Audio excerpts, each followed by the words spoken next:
Hello दोस्तों, I am I specialist Saifi Shaikh. Today I am discuss about kidney failure patient.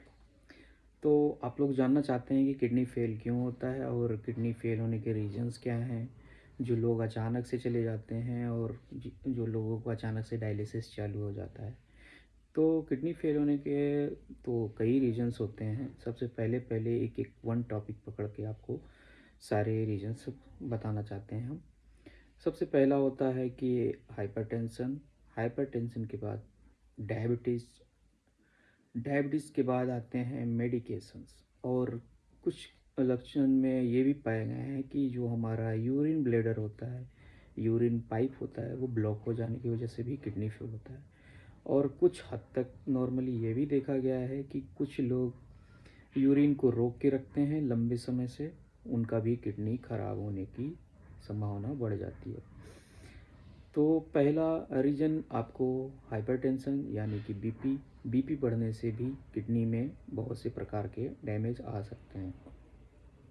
Hypertension में kidney ज़्यादा तेज़ी से फंक्शन करना कम कर देता है और किडनी शुष्क हो जाती है, किडनी श्रिंक हो जाती है, जिसकी वजह से उसमें प्रॉब्लम आती है।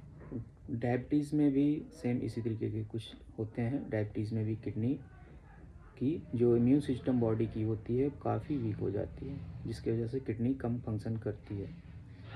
और उसके बाद मेडिकेशन से होते हैं। मेडिकेशन में आप देख लीजिए, दो तरीके की दवा सबसे ज़्यादा हानिकारक होता है किडनी में। पहला होता है एनाल्जेसिक, जिसको बोलते हैं पेन किलर, और दूसरा एंटीबायोटिक्स, जो कि लोग फीवर के दवाओं में फीवर में भी लेते हैं, फीवर के समय लेते हैं। टाइफाइड में तो चलती ही है, लेकिन कुछ लोग ये नहीं जान पाते हैं कि ये हमें एंटीबायोटिक और पेन किलर कब कितना डोज में लेना है। तो इसमें गलतियाँ क्या होती हैं दवा लेने के दौरान गलतियाँ ये होती हैं कि कुछ बंदे जो होते हैं चले जाते हैं मेडिकल स्टोर से दवा लाते हैं।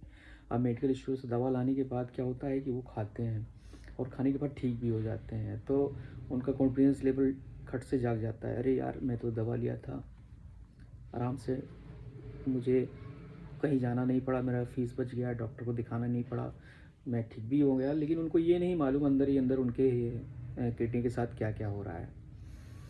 अगर एंटीबायोटिक आप ले रहे हैं, उसमें डिहाइड्रेट है बॉडी आपकी, अगर शरीर में पानी की कमी है, अगर उसमें एंटीबायोटिक आप लंबे समय से ले लिए, लंबे डोज ले लिए बिना डॉक्टर के कंसल्ट के, तो आपकी किडनी फेल हो सकती है और क्रॉनिक फेल हो सकती है, जिसमें आपको भागने का भी समय नहीं मिलेगा, तो डायलिसिस में भी जा सकती है।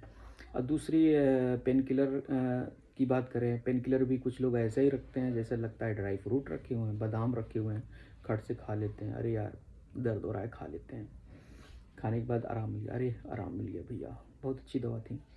अरे ठीक है, पेन किलर खाने के बाद आराम मिल ही जाएगा आपको, कोई भी पेन किलर खाएगा बंदा आराम मिल जाएगा। तो इस कंडीशन से आप लोग बचें।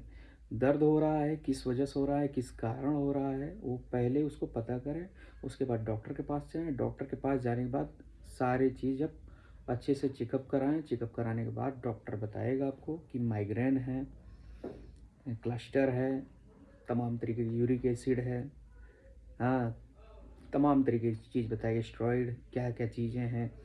मतलब आपको पूरे तरीके से डॉक्टर डायग्नोसिस करेगा। डायग्नोसिस करने के बाद ही दवाओं को चलाएगा, कितने डोज में चलाना है, कितना दिन चलाना है, ये सारी चीज़ें डिसीजन डॉक्टर ही लेता है। आप इस जगह पे डिसीजन नहीं ले सकते हैं, इस वजह से, क्योंकि किडनी ख़राब हो जाएगी आपकी। तो किडनी ख़राब होने का रीज़न मैंने आपको बता दिया। सबसे घातक रीज़न तो दवाएं भी हैं, और हाइपरटेंशन, डायबिटीज, और यूरिन में जो यूरिन को रोक के रखते हैं उनकी वजह से भी होता है। तो आप लोग दवा लेने से पहले डॉक्टर का कंसल्टेशन ज़रूरी है। डॉक्टर के राय से ही दवा लें। तो मेरे वीडियो के माध्यम से इतना ही कहना है। और ये मेरा चैनल जो है यूट्यूबर बनने का नहीं है। ये मेरा चैनल इस तरीके से इसको मैं कंप्लीट करना चाहता हूँ, ताकि हमारा आने वाले समय में ये हमारा एडवर्टाइज का एक अच्छा खासा साधन बन सके, जिससे मेरे आई केयर सेंटर जो है, मैं किसी भी चीज़ का कोई भी एडवर्टाइजिंग अगर करना चाहूँ तो मैं इस अपने चैनल के माध्यम से कर सकूँ। तो मेरा मेन मकसद सबसे पहले ये है। बाकी यूट्यूबर बनना, ये बनना, वो बनना, ये तो अलग बात है। जो बंदे बन के कमा रहे हैं उनका तो अलग सिस्टम है, लेकिन मेरा मेन मकसद यही है कि आप तक अच्छे-अच्छे बात को पहुँचाएँ। और मेरे ख़्याल से सबसे बढ़िया काम यही है।